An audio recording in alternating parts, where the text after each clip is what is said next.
सती सुलोचना की कथा रामायण का सुंदर प्रसंग। नमस्ते दोस्तों, आज हम रामायण का एक सुंदर प्रसंग लेकर आए हैं आपके लिए, सती सुलोचना की कथा।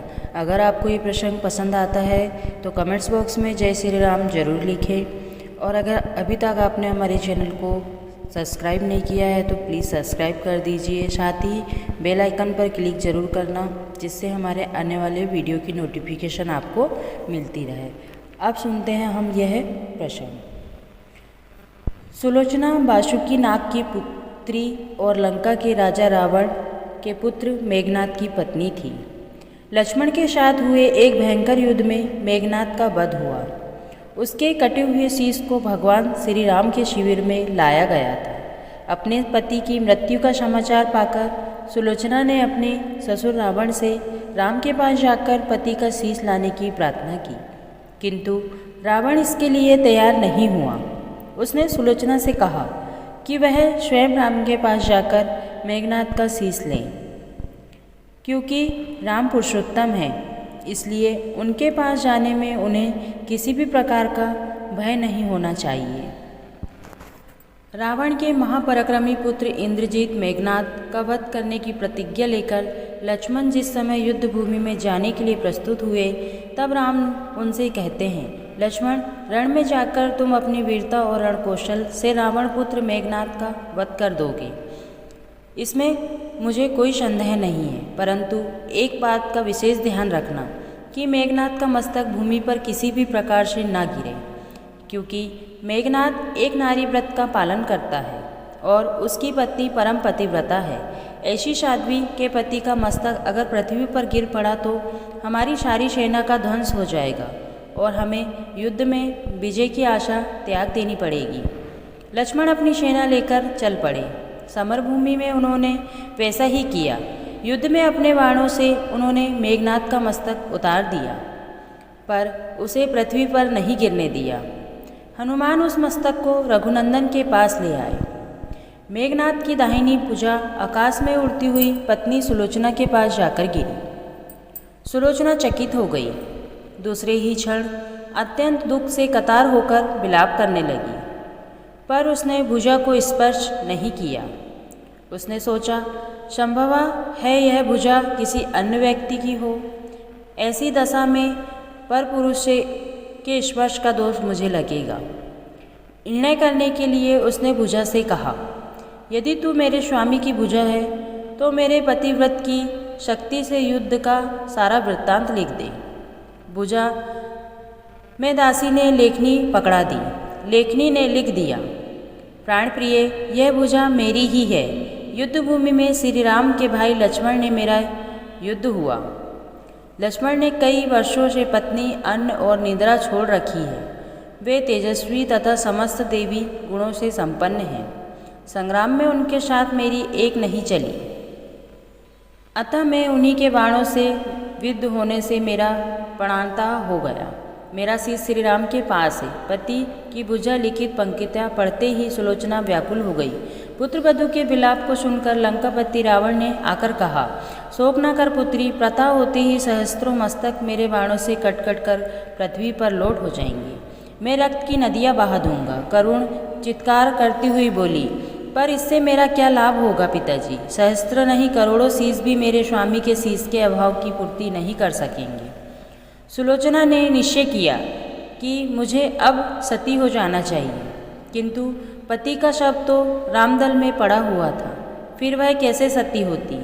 जब अपने ससुर रावण से उसने अपना अभिप्राय कहकर अपने पति का शव मंगवाने के लिए कहा, तब रावण ने उत्तर दिया, देवी, तुम स्वयं ही रामदल में जाकर अपने पति का शव प्राप्त करो। जिस समाज में बाल ब्रह्मचारी हनुमान, परम जितेंद्रिय लक्ष्मण तथा एक पतिव्रती भगवान श्री राम विद्यमान हैं, उस समाज में तुम्हें जाने से डरना नहीं चाहिए। आशा कि इन स्तुतीय महापुरुषों के द्वारा तुम निराश नहीं लौटाई जाओगी। सुलोचना के आने का समाचार सुनते ही श्री राम खड़े हो गए और स्वयं चलकर सुलोचना के पास आए और बोले, देवी, तुम्हारे पति विश्व के अत्यंतम योद्धा और पराक्रमी थे। उनमें बहुत से सद्गुण थे, किंतु विधि की लिखी को कौन बदल सकता है। आज तुम्हें इस तरह देखकर मेरे मन में पीड़ा हो रही है। सुलोचना भगवान की स्तुति करने लगी। श्री राम ने उसे बीच में ही टोकते हुए कहा, देवी मुझे लज्जित न करो। पतिव्रता की महिमा अपार है, उसकी शक्ति की तुलना नहीं है। मैं जानता हूँ कि तुम परम सती हो। तुम्हारे सतीत्व से तो विश्व भी थर्राता है। अपने स्वयं यहाँ आने का कारण बताओ कि मैं तुम्हारी किस प्रकार सहायता कर सकता हूँ। सुलोचना ने अश्रुपूरित नयनों से प्रभु की ओर देखा और राघवेंद्र, मैं सती होने के लिए अपने पति का मस्तक लेने के लिए यहाँ पर आई हूँ। श्री राम ने शीघ्र ही सामान मेघनाद का शीश को दे दिया। पति का छिन्न शीश देखते ही सुलोचना का हृदय अत्यधिक द्रवित हो गया। उसकी आंखें बड़े जोरों से बरसने लगी। रोते रोते उसने पास खड़े लक्ष्मण की ओर देखा और कहा, सुमिंद्रा नंदन, तुम भूलकर भी गर्व मत रखना कि मेघनाद का वध मैंने किया है। मेघनाद को धराशायी करने की शक्ति विश्व में किसी के पास नहीं थी। यह तो 2 पतिव्रता नारियों का भाग्य था।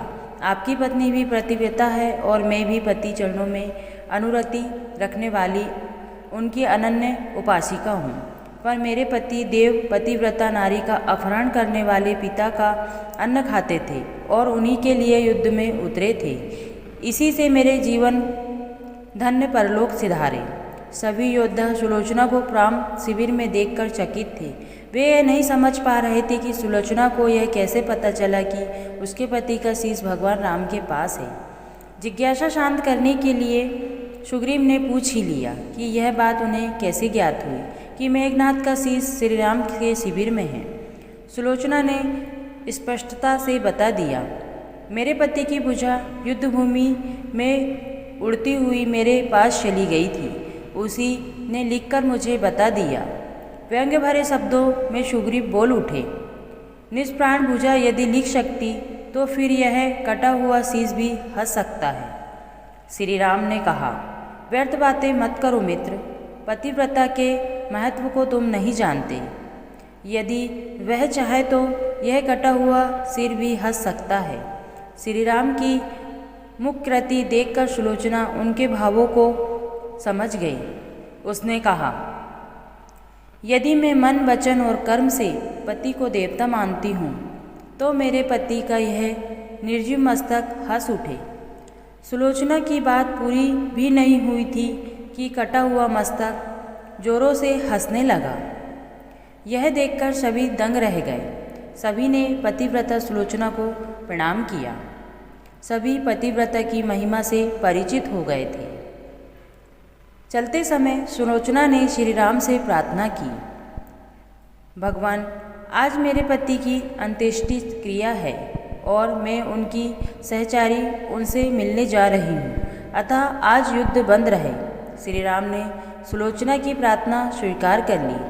सुलोचना पति का सिर लेकर वापस लंका आ गई। लंका में समुद्र के तट पर एक चंदन की चिता तैयार की गई। पति का शीश गोद में लेकर सुलोचना चिता पर बैठी और धधकती हुई अग्नि में कुछ ही क्षणों में सती हो गई। जय सिया राम।